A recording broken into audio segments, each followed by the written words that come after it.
Hey guys, some of you may know me. I am Dane, the owner and operator of Munitionworks. We are a small boutique rifle manufacturer in Oostburg, Wisconsin. And today, we are out here in A field. We're doing some test firing on a couple rifles and uppers that got built this week. Get them ready to do the final and possibly most important part of the quality control regime before they get ready to ship out. So we're going to talk through the process a little bit and have a little bit of a discussion on what we do, why we do it, what we're looking for, everything that kind of goes into this last check. So live test fire is, like I said, maybe the most crucial part of the quality control process. Every single piece is checked as we go through the assembly process. At each stage, we're looking for irregularities and things not fitting together properly.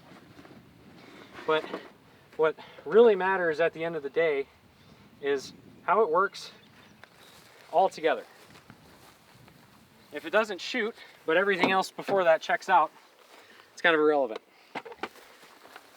So we have a real short, I wouldn't even call it a course of fire, but a short 9-round process that we go through for both complete rifles and upper receiver groups. And that goes for uppers that are ordered complete with a bolt carrier, or if it's just a barreled upper without a bolt. In either case, we want to make sure that it at least works with one of ours, so that if something does come up, then we can troubleshoot that problem down the line. But the main goal is to make sure that something doesn't leave without being checked. We want to try to avoid a problem occurring down the line before it even has a chance to happen. Because I've heard horror stories, I'm sure you guys have too, or you've had experiences where you get a gun and you expect it to be fine, and it's not. There's a carbine length gas tube and a mid-length upper. Something's not installed right or torqued down correctly, or comes loose after you fire your first 5 shots. For our case, we have a couple different gas blocks that we're checking. We have front sight bases, fixed low profile blocks, and then also some adjustable gas blocks. Those are all things that play into the final functionality of the gun, and we're just trying to avoid that customer service ticket before it even comes in. So far, so good, but we want to make sure we stay on top of that quality assurance so that it just never becomes an issue. So first thing we do, and this is for every single gun, is I go out with 3 mags. The first 2 are loaded with 2 rounds. The last one is loaded with 5. These first 2 magazines are checking for a couple of things. The first and most obvious one is, does it chamber? Second one, that's probably more important than even chambering, is, does it explode when I pull the trigger? The reason why we load 2 rounds into each of these first 2 magazines is we want to check the feeding from both sides of the magazine. Since it's a double feed mag, it's going to have rounds coming in from both sides. We want to make sure that there are no hang-ups that occur on either of the ramps as the round is coming out of the magazine. Obviously, with each of these magazines, we're firing them until they're empty. We're looking for the bolt locking to the rear. On the last mag, it's just 5 rounds dumped into the berm, just looking to see if it's going to choke up under a quicker rate of fire, and then looking for that last lock to the rear.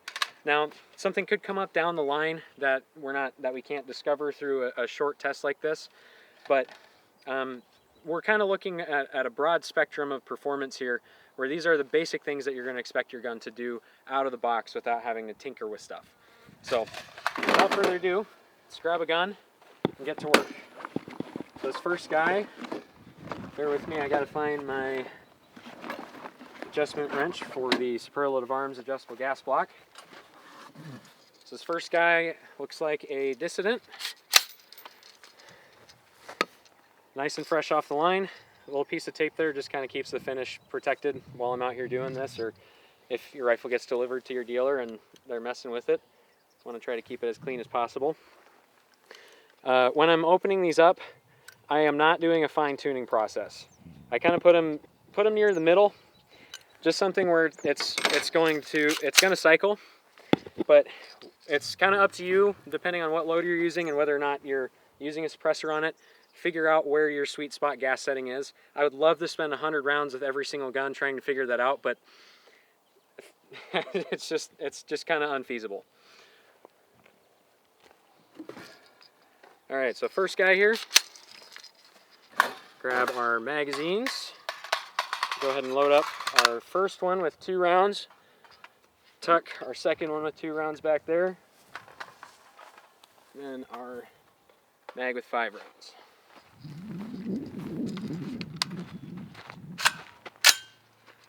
All right.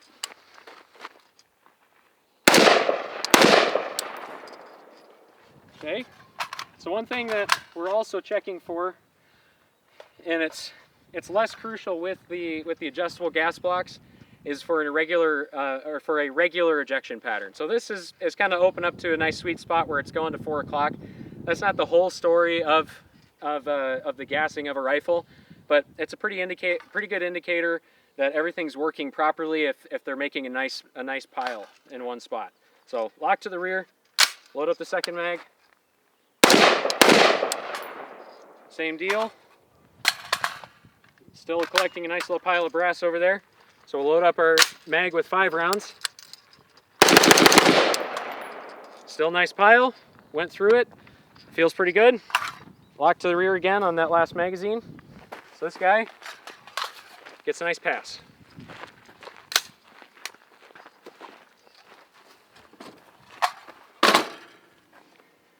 So next one we'll do here is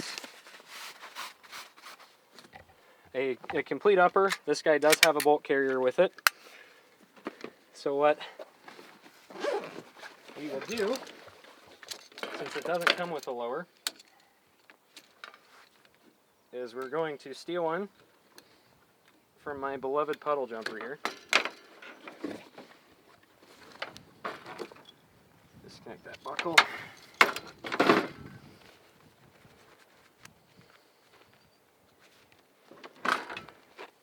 Smack these guys together.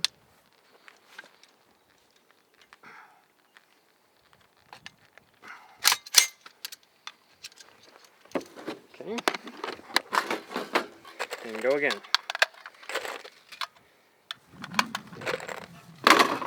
Does it get old? Sort of. But it definitely makes me sleep a lot easier at night knowing that every single gun is tested and is at least functional.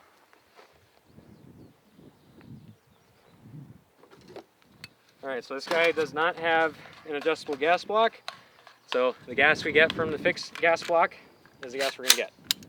Oh, before I forget, sorry guys, getting a little lost in the sauce. We got to pick up all of our brass from the test fire. 3, 4, 5, 6, 7. Let's see, the last 2 guys should be right around here. There's 8. 9. Thank you, faithful cameraman. So these are the ones that get bagged up and included in the box with your gun. Just showing that we did in fact test fire it.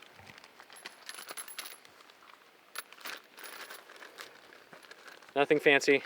Just actually no, this is fancy. We're reducing, reusing, recycling. These are one of the 8 million plastic baggies that go into every single one of your guns. All right. Same thing here. Gas we have is the gas we get.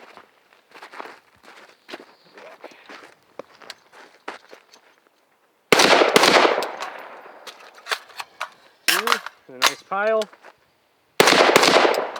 2 in a nice pile. 2 in a nice pile. Everything locking good. So this guy's good to go. Now we have a ton more to test. I'm not gonna make you sit here and watch me work, but hopefully that gives you guys a pretty good idea of just this final stage of quality assurance that we're doing to make sure that when the gun arrives or upper receiver arrives to you in the box, that it's working well. If something comes up, we do have a pretty great warranty, the FYS warranty. It's lifetime transferable. If something's wrong with the gun based off of materials, workmanship, something that we messed up, or something comes undone, we're going to take care of you. But hopefully this gives you a pretty good idea of just the last little piece of the process to make sure that when it does get to you, everything's ready to rock. Take it easy. Well, thanks for watching. See you guys next time.